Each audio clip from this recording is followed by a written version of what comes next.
네, 안녕하세요. 5월 5일입니다. 5월 5일은 저의 생일이기도 합니다. 참, 살면서 이제 멋진 사람들 많이 만났죠. 멋진 사람들 많이 만났고, 그 중에서 이제 또 이 파이 네트워크 창업자들도 얼굴은 직접 보지 못했지만 일하는 모습을 보고 있으면 정말 멋진 사람들을 또 만나고 있는 거라고 생각합니다. 아무튼 저는 사실은 제가 돈을 벌고 싶게 돈을 벌어야 되겠다라는 생각은 나이 40살 넘어서였고, 다른 사람 돈 벌어줘야 되겠다라는 생각은 그 전부터 했습니다. 증권회사에 있었으니까. 한국에서 이제 최초로 그 PB 센터를 청담동에다가 만들었을 때 어떤 은행장이 한 분 찾아오셨습니다. 그때 당시 은행장이 찾아오셔가지고 이렇게 어떻게 직원들은 어떻게 돼 있으며 여러 가지를 이렇게 물어보더라고요. 그래서 제가 원체 그렇게 이제 은행장 하시던 분이 그런 분이 오시니까 이제 제가 그때 당시는 참 자산운용사 사장이었군요. 예. 삼성 투신 사장, 삼성 자산운용 사장이 찾아오셨어요. 그래가지고 어떻게 하고 있느냐. 그래갖고 제가 솔직히 말씀드렸어요. 어떤 아이들이 그 사람들 돈 잘 벌어주는지 몰라서 제가 패밀리 백그라운드 좀 집안도 좀 보고 또 국민은행 지점장 중에 그 사주를 잘 보는 사람이 있는데 그 사람한테 가서 사주 좋은 녀석들을 갖다 뽑았습니다. 사실 부끄럽지만 그렇게 하고 있습니다. 그랬더니 이제 그 양반이 그래요. 야, 그게 뭐가 부끄럽냐? 그래서 옛날에 나폴레옹이 그 전쟁할 때 중요한 전투에는 운 좋은 놈 갖다가 박아 넣었어. 운 좋은 놈이 가서 이기는 거지 뭐. 나도 우리 자산운용사 펀드 매니저 놈도 운 좋은 놈들로 바꿀까? 손님들 돈 잘 벌어주게 그런 적도 있었었어요. 예, 그래서 이게 돈이라는 게 그렇게 생각처럼 벌리는 게 아니거든요. 이미 나이와 상관없이 많은 사람 느끼셨을 거예요. 그러던 와중에 이제 파이네트워크를 하게 되면서 얘네들 봐라, 얘네 성공하겠네, 이제 그런 기분으로 이제 계속 왔는데 요즘 며칠 새 제가 계속 말씀드리지만 미국 SEC에서 있었던 여러 가지 이제 암호화폐에 대한 규제라든가 그 다음에 이제 FBI에서 왼쪽이 미국 SEC, 오른쪽이 이제 미국 FBI인데, 야, 이거 파이 이러다가 자체 암호화폐 거래소 세우는 거 아니야? 암호화폐 거래소 생기면은 쉽게 얘기해서 미국의 코인베이스 시가총액은 지금 카카오의 3배예요. 제가 간혹 카카오랑 파이랑 시가총액 비교했는데 더 합니다. 훨씬 더 해요. 그래서 굉장히 좋긴 하죠. 그런데 그게 또 파이 경영자들이 자체 암호화폐 거래소를 세우겠다라는 생각은 안 하겠죠. 왜 그러냐면 지금 현재 수많은 거래소가 있고 그런 거래소랑 같이 이제 암호화폐 업계를 만들어 가야지. 니네는 안 되지? 우리는 돼. 이런 식으로 이런 식으로 사업하는 사람들 같지는 않거든요. 그런데 가만히 보면 이거 자꾸 암호화폐 거래소를 세울 수밖에 없는 상태로 몰려가고 있다라는 거죠. 그래서 제가 최근에 있었던 거를 한번 뉴스를 쭉 봤어요. 그러니까 이제 이거죠. 지금 가장 최근에 문제됐던 것은 FBI에서 규정을 준수하지 않는 암호화폐 서비스에 대해서 경고를 했죠. 그러면서 이제 핀센이 뭐냐면 이거거든요. Financial Crime Enforcement Network. 그러니까 금융 범죄를 이제 체크할 수 있는 여기에 다 가입을 해라. 지금 이 소리거든요. 암호화폐 여러 가지로 이제 사고가 많이 나기 때문에 여기다가 이제 해서 해라. 그리고 이제 여기서 MSB로 등록되지 않은 거는 암호화폐는 조사해라. 이제 조심해라. 그리고 거래소뿐만 아니라 사용자 당신네들도 조사 과정에서 자금을 압수당하거나 자금을 오랫동안 못 찾든 거나 이럴 수 있다라는 엄청난 경고를 한 거죠. 뭐 중국도 뭐 조사한다 그러면 뭐 몇 년 조사하기도 하지만 미국은 정말로 조사하는 거 막 엄청나게 자기 자금이 묶이는 거죠. 그래서 이 FBI 규정을 준수하라는 게 나왔는데 이런 것을 파이 네트워크는 오랫동안 준비하고 있었다라는 것을 우리 파이오니어님들은 알고 계시죠. 그리고 제가 어제 말씀드렸던 것처럼 이제 새로운 그런 왼쪽, 오른쪽 이런 프로필하고 정면 이런 것까지 다 하는 완전히 그 KYC를 만드는 거죠.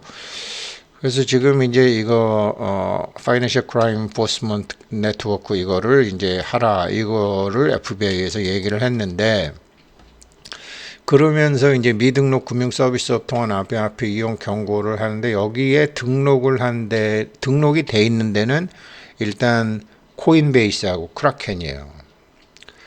근데 이 코인베이스하고 크라켄인데 코인베이스는 또 SEC랑 또 소송을 하고 있는데 아니에요.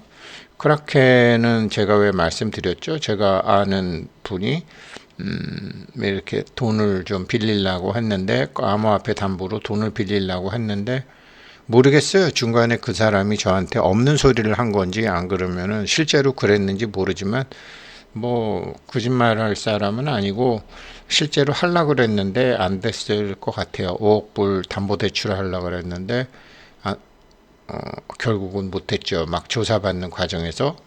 크라켄은 그래서 좀 조용한 편이고 코인베이스가 이제 계속 문제가 되고 이제 이게 상장이 돼 있으니까요. 앞면에도. 그래서 뭐 최근에 비트코인 가격도 많이 올라가고 코인베이스 실적도 뭐 굉장히 좋아졌는데도 월가에서는 시큰둥하다라는 거죠. 지금 코인베이스가 한 223.25달러, 547억 불, 약 한 70조 원 정도 되니까요. 뭐 카카오톡도 한때는 70조 원, 카카오도 한때는 70조 원 됐는데 뭐 반토막 3분의 1 토막 나서 지금은 30조도 안 되는 한 29조 정도밖에 안 되죠. 쉽게 얘기하면 파이가 이게 파이에서 암호화폐 거래소를 만들면 왜 그러냐면 암만 정상적인 돈도 은행에서 나쁜 짓 하게 되면은 나쁘게 쓰이는 거잖아요. 그래서 대표적으로 뭐 도이치방크라든지 그다음에 뭐 스위스의 이제 도이치방크 그다음에 크레딧 스위스 그다음에 저 뭐예요? 그 프랑스 은행 뭐 그다음에 홍콩 HSBC 같은데 맨날 미국한테 벌금 두들겨 맞잖아요. 규정을 안 지키고 이상한 돈 이렇게 막 보냈다가 두들겨 맞고 지금 걔네들은 막 직접 두들겨 맞고 벌금 내고 하지만 이제 잘못하면은 세컨더리 보이콧 해가지고 또 다른 은행까지도 지금 그런 상황이잖아요. 그런데 지금 암만 파이코인 이 채굴자들의 그 KYC를 열심히 한다 그래도 이게 거래소가 엉망이면은 뭐 도이치방크라든지 크레딧 스위스라든지 뭐 그렇게 막 엉망이 돼버리게 되면 이상한 은행처럼 막 그렇게 돼버리게 되면 안 되는 것처럼 거래소를 조지는 거잖아요 지금. 그래서 코인베이스하고 크라켄처럼 일단 이 Financial Crime Enforcement Network에 가서 이제 등록을 해라. 일단 이거를 얘기한 거잖아요.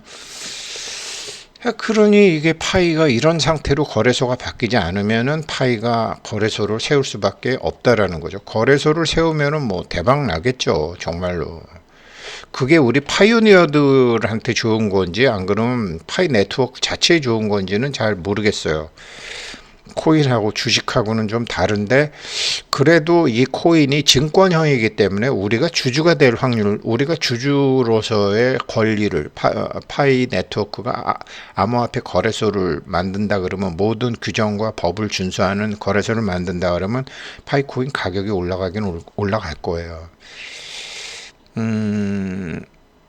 바이낸스 코인도 있지만 바이낸스 거래소도 따로 있잖아요. 근데 바이낸스 코인 갖고 있는 사람이 바이낸스 회사의 주주는 아니잖아요. 그런 문제는 좀 있지만 뭐 어떤 식으로든지 간접적으로 채굴자들 우리 파이오니어님들도 덕을 보시겠죠. 이런 상황이란 말이죠. 지금 이런 상황인데 카카오는 지금 21조밖에 안 돼요. 이거 카카오 69조 70조 갔었어요. 그래서 우리나라 시가총액 3위까지 올라가고 네이버도 제끼고 막 그랬었죠. 그런데 뭐 지금은 그렇게 안 되거든요. 이 정도로 코인베이스가 지금 이제 큰 기업임에도 불구하고 파이 네트워크가 만약에 거래소 만든다 그러면 얘네는 뭐 그냥 가버리는 거죠. 안 그러면 다 바꾸든지. 그래서 이게 코인베이스하고 SEC하고 이제 했죠. 그래서 세계 1위 거래소로 이제 코인베이스 요즘 바이낸스로도 바뀌었는지 어쩐지 모르지만 그래도 세계 1위 거래소 코인베이스, 크라켄, 로빈후드 이런 식으로 간다라는 거죠. 그런데 한때 이제 미국 SEC에서 야 너네 비트코인 빼놓고 다 상장 폐지해. 얘네가 상장하고 있는 게 한 200개 가까이 되거든요. 200개는 안 되는 168개까지는 자료가 나와 있던데 뭐 그다음엔 제가 세보진 않았어요. 코인베이스에 상장돼 있는 코인이 150개에서 200개 사이 정도 돼요. 그런데 니네 이상한 코인들 다 상장 폐지시켜 이렇게 된 거거든요. 그래서 비트코인 하드포크한 비트코인 SV 같은 거 상장 폐지가 돼버리기도 하는 거거든요. 그러니까 코인 자체도 투명하지 않으면 상장 폐지를 시켜버리는 거고 거래소 니네도 규정 준수해 지금 이렇게 되는 거거든요. 그러니까 제가 말씀드리는 게 우리 지금 파이코인 채굴자도 KYC가 되지만 이 파이코인이 거래되는 거래소도 KYC를 파이코인처럼만 하면은 아무런 문제가 없다라는 거죠. 그래서 파이 네트워크가 정말 원대한 꿈을 갖고 있다라고 볼 수 있는 거죠.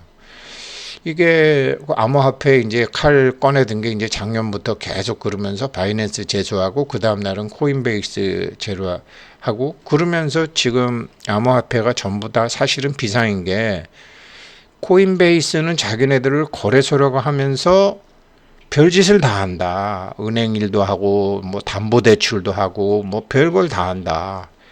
거래소라고 그러면서 증권사 같은 일도 하고 거래소라고 그러면서 뭐 별의별 짓을 다 한다. 증권회사 같은 일도 한다. 은행 같은 일도 한다. 그러면서 겐슬록 위원장 같은 사람은 우리 암호화폐 디지털 화폐 필요하지 않다. 미국 달러를 디지털 화폐로 만들면 되는데 왜 니네들이 이상한 화폐를 만들어가지고 이렇게 하느냐. 지금 이런 얘기가 몇 년째 이어지고 있잖아요. 거기다가 관련법 따르지 않고 투자자들한테 사기, 조작 이러한 것도 하나도 안 하고 막 풀어제끼고 그래서 이게 나온 거 아니에요. 암호화폐 투자 사기가 53%나 증가했다. 뭐. 이게 이제 지난달에 나왔던 거 아니에요. FBI 보고서가 이게 먼저 나오고 그 다음에 칼을 탁 이게 단계 스텝 바이 스텝으로 한 단계씩 이렇게 계단 오르기 식으로 나오는 거죠. 앞으로 어떤 조치가 더 나올지 모르죠. 그러니까 앞으로 어떤 조치가 더 나오는 거에 앞질러서 어제 말씀드린 대로 FBI 규정보다 더 강력한 KYC를 발표한 거죠. 모든 사람한테 하는 건 아니지만 그런 식으로 해서 임의적으로라도 해서 계속 할 수 있는 거잖아요. 그렇게 3면 사진 있는 거는 경찰서에 한번 체포됐던 사람들이나 하는 거잖아요.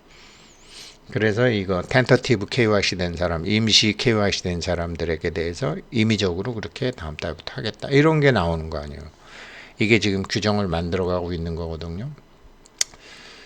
그래서 이 코인베이스하고 SEC도 할 때 보면은 미등록 거래소 증권 판매 혐의로 제소한 거거든요. 미등록 거래소인데 이제는 미등록 거래소인데 SEC에 등록을 해야 되는데 지금 이제 여기는 여기 뭐죠? 여기 미등록 금융 서비스업. 그러니까 얼마 전에 여기에 등록했다는 것 같고요. Financial Crime Enforcement Network에 이제 등록을 했다라는 것 같고 지금 미국에서 자꾸 저러니까 그 안 했었다가 이제 했죠. 그렇지만 증권 판매 혐의로 제소해서 그건 여러 가지로 이제 됐고, 판사들도 이제 검사들도 이런, 검사들은 좀 알지만 판사들은 이런 거 잘 모르니까 암호화폐에 대한 이제 판결하는 사람들도 공부하고 있는 거죠.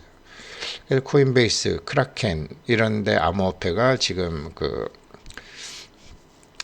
핀센에 일단은 등록은 돼 있다, 이렇게 돼 있는 거고, 나머지들은 지금 완전히 뭐 어떤 행정명령으로 없애려고 그래도 없앨 수 있는 거죠. 물론 지금 미국 대통령 선거도 있고 뭐 여러 가지가 있으니까 올해 중엔 안 나오겠지만, 지금 언제라도 그런 위험성이 상존하는 게 지금 암호화폐 업계죠.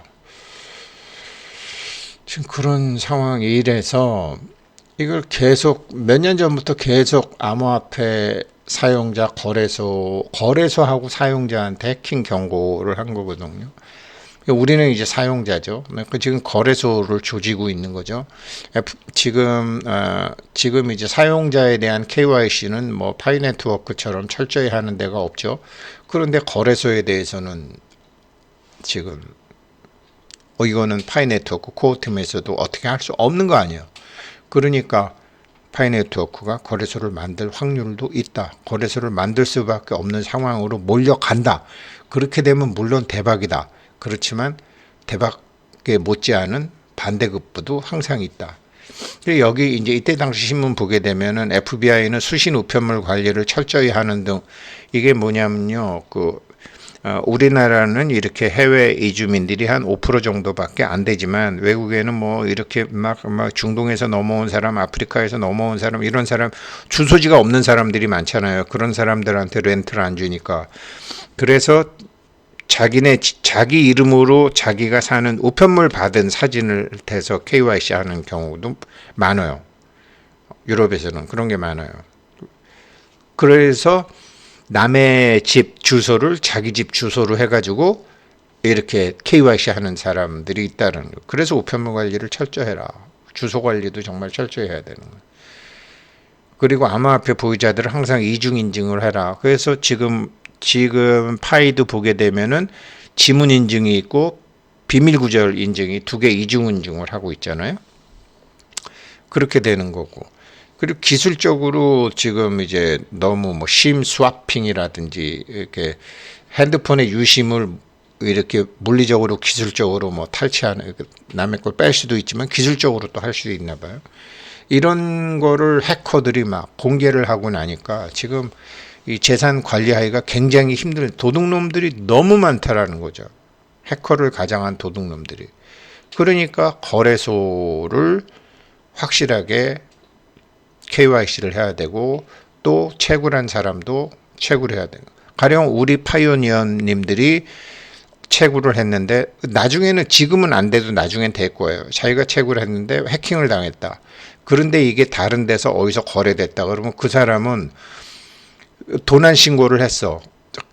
가령 이제 제가 뭐 몇 년도 몇 월 며칠 날 한 파이코인 1년 번호 몇 번을 도난했어. 도난 당했어. 그랬는데 이게 어디선가 발견이 됐어. 그러면 그 사람은 당신 이거 어디서 났어? 라고 해서 해커를 잡을 수가 있는 거죠. 이게 파이코인의 정말 엄청난 거거든요. 자기야 밀련수표 같은 게 있는 거거든요. 그런 쪽으로 지금 가고 있다라는 거죠. 그래서 사실은 제가 걱정하는 거는 이제 파이네트워크 KYC 하는데 사용자 KYC만으로는 부족하다라는 거죠. 그렇다고 자체 거래소 만드는 것은 처음에는 이득이 되긴 되겠죠. 그러나 수많은 거래소들과 싸워야 되는 문제가 있겠죠. 그래서 결국은 기다릴 것 같아요. 기존 거래소 중에 그게 업비트가 되건, 그게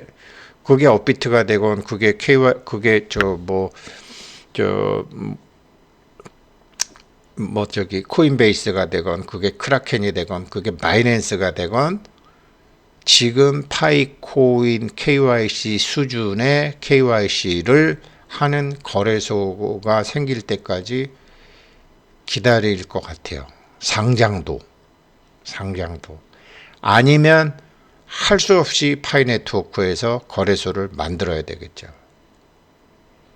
거래소를 만들면 그 다음에 오픈 메인넷으로 가게 돼서 그거 오픈 메인넷을 가게 되면 아마 파이 네트워크 상에 거래소를 만드는 사람들이 생길 거예요. 그걸 기다릴 것 같아요. 그래서 오픈 메인넷이 되면 이제 오픈 메인넷이니까 이제 외부 사람들도 다 들어올 수 있잖아요. 그러면 누군가가 파이 브라우저 내에 암호화폐 거래소를 만들 거라고요. 파이의 규정에 근거해서. 그게 바이낸스가 와서 만들지, 뭐 아마존이 만들지, 우승택이 가서 만들지, 누가 가서 만들지 모르지만 만들겠죠. 그러면 거기는 틀림없죠. 파이 네트워크가 만드는 게 아니라 파이 네트워크 플랫폼에 오픈 메인넷 된 이후에 누군가가 와서 만드는 거죠. 그 거래소는 파이코인의 파이와 똑같은 KYC를 통과해야 되겠죠. 그러면 틀림없겠죠. 그러면 그렇게 가지 않을까 싶습니다. 네, 감사합니다. 즐거운 5월 5일 되시기를 바라겠습니다.